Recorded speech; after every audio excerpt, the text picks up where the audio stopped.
Salutations, Internet. Welcome to another episode of Renegades React. Today we are going to be looking at a video by the Game Theorists, Matt Pat. Shout out to the Game Theorists.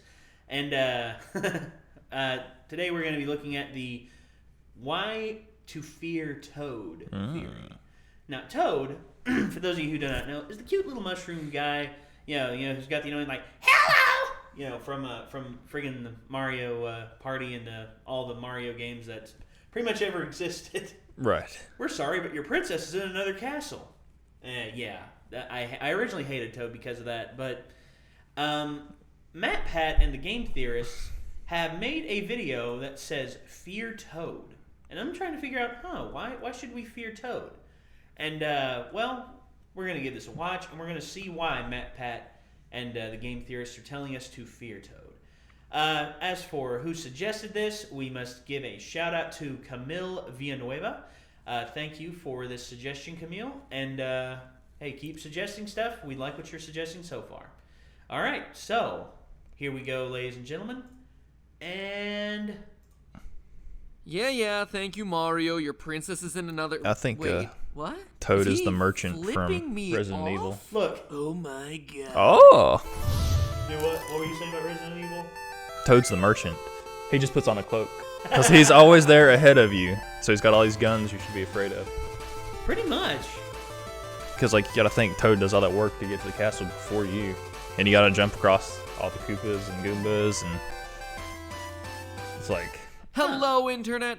Welcome to Game Theory, where we do theories on all kinds of games, but the ones on Nintendo get you guys the most excited, which is why there's so many of them. Supply and demand, my friends. You demand Capitalism. it, I supply it, which is ironic since it's a lesson Nintendo doesn't seem to get. That's what I was going to say.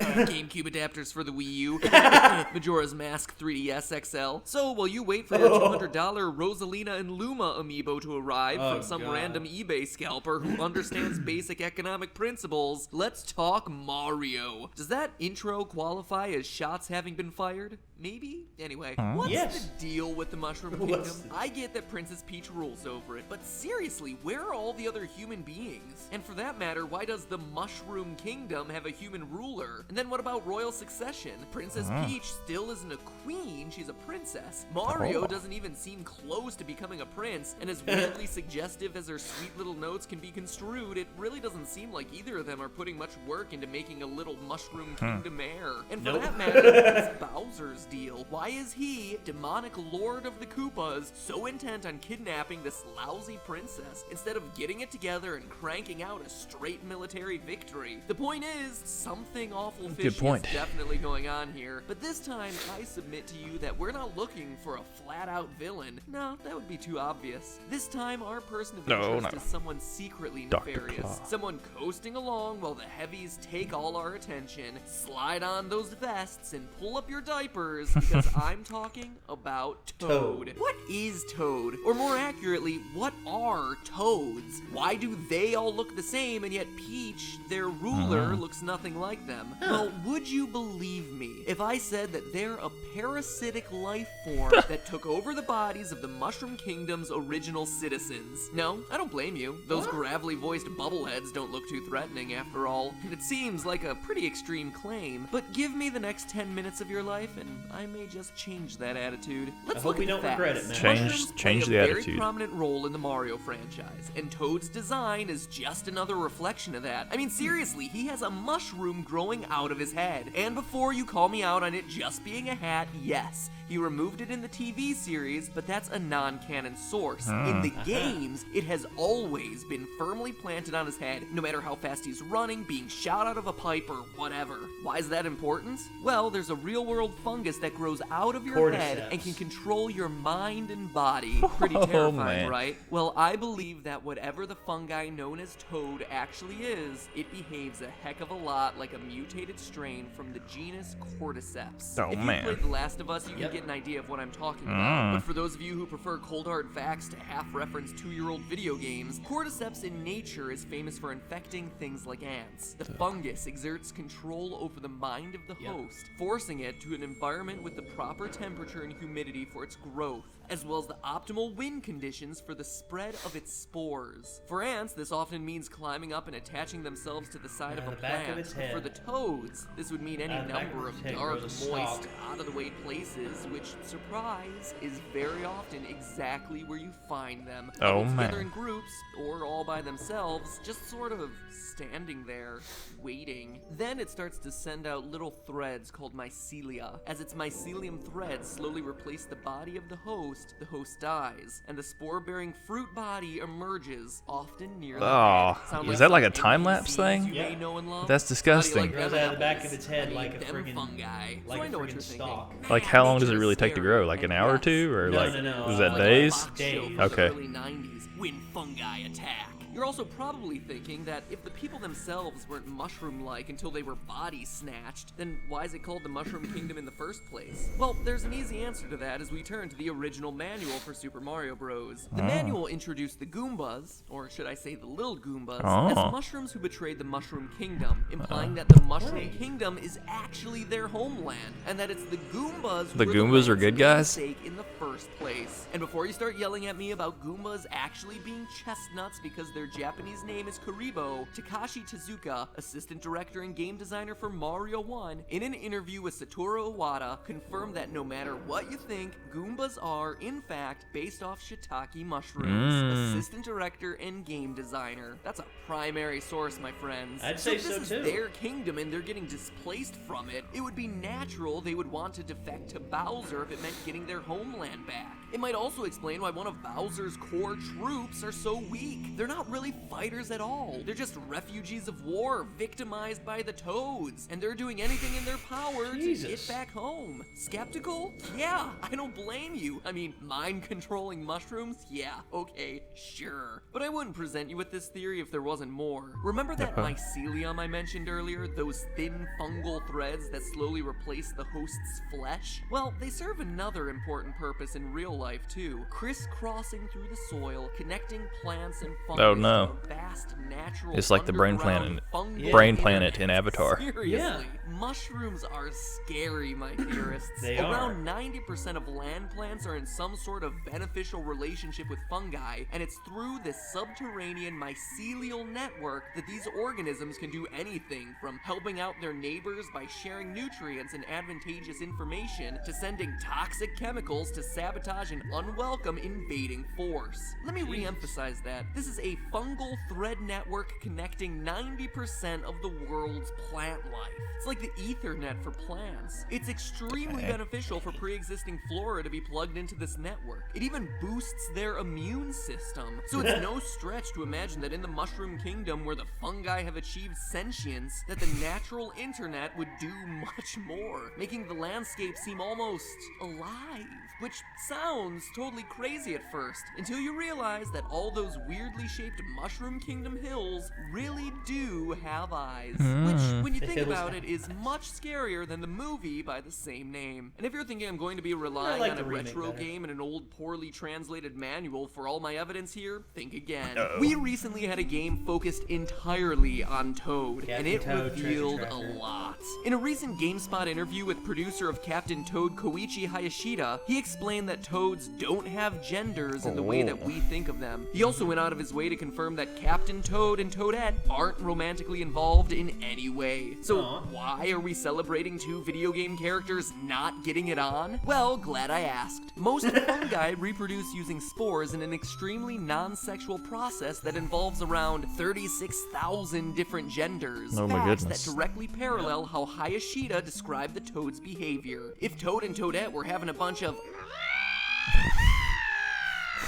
in the old cart garage, boom, our theory would be busted. Instead, we get confirmation that the toad species doesn't act that way. It's almost as though each coloration and variety of toad is like its own sex. Hundreds to thousands of different toad genders, just like the real-life shrooms. And if that's not enough, in the same interview, Hayashida confirmed that toads aren't mushrooms at all, stating, quote, What are they? "This particular riddle might stay unsolved. That's one of the great mysteries of the Mario universe, end quote. Oh yeah? Never thought anyone would put together that toads were brainwashed husks, controlled by mushrooms operating a vast fungi intelligence network? Huh. Well, think again. Need more proof? Remember those mycelium we've talked about twice now? That's what's your This internet? Well, recently, mycologists, that's fancy talk for mushroom professors, have discovered a method for drying out mycelia and mixing it with other natural compounds to create a self-growing building material that's stronger than concrete. In fact, in 2014, at the Museum of Modern Art in New York, they erected a tower made of these exact blocks. It's awesome, and it looks really neat, but, turning mushrooms into bricks. Where have we heard that one before? Yeah, that's exactly what Bowser did to the people of the Mushroom Kingdom way back in Super Mario Bros. For the NES. Now, if we crack open the old manual again, we can see that, yes, it explains Bowser's first plan was to, quote, transform all the mushroom people into things like rocks, bricks, and horsetail plants, thus causing the Mushroom Kingdom's downfall, end quote. Still not convinced? Well, good for you. You should always question things people tell you. But take a look at this. The rocks and bricks make pretty good sense right away. We already know what the deal is there. But what about this weird horsetail plant thing? What are those? Pretty weird thing for the manual to specifically mention, right? You might even think it was some kind of translation error, but nope, it appears in both the Japanese and English versions. And then you start doing research, and you begin realizing that horsetail plants are a real thing. In fact, horsetail plants are often used in farming precisely because the plant's high silica content effectively stops fungal growth. A plant that stops mushrooms from growing. From that one bizarrely specific detail in the manual, we instantly can understand that Bowser is trying to stop the spread of some fungus. A toad fungus. Imagine you're Bowser. You rule your own kingdom. What You are King Bowser Koopa. gonna do Everyone when he living wins? beneath you is Or if he pretty wins? happy doing whatever they're know. doing. Like- When all of a sudden there's a tiny little knock on your castle door. Help, help! The thousands of tiny little Goombas say, our kingdom is being overrun by a parasitic fungus. Now,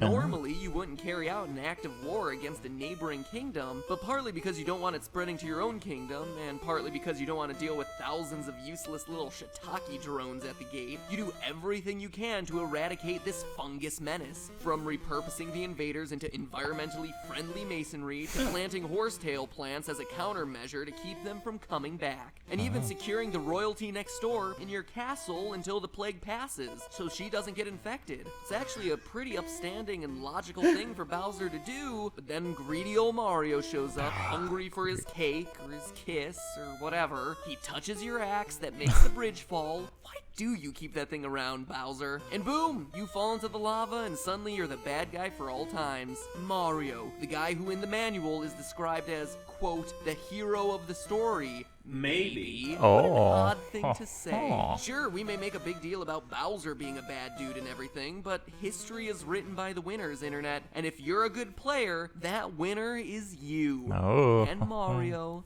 and Peach. Which brings up one last question. Where does Peach fit into all this? That's what I was Why wondering. isn't she infected? Right. Well, you already know the answer. Do you? Showed it to you a few minutes ago. Toad, the mushrooms, serve the princess. The American manual changes it to say, quote, serves in the court of the princess, end quote, but a direct translation of the Japanese just says that the toads serve her. And we see in Smash Brothers that she's very adept at using toads to get what she wants. Ever wonder how an airhead who can't tell whether or not she's won a kart race can maintain control of a kingdom?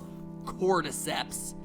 One word, cordyceps. Peach is the one who brought the toads to the Mushroom Kingdom in the first place. That's why they all worship her, and that's why in the US for 8 years she went by another name, one that tipped us all off to her grand scheme from the very beginning. Peach's other name, Princess Toadstool. Oh, did I win? So, like I said at the beginning of the episode, something is certainly Yeah, rotten snap. in the state of the Mushroom Kingdom. But hey, that's just a theory.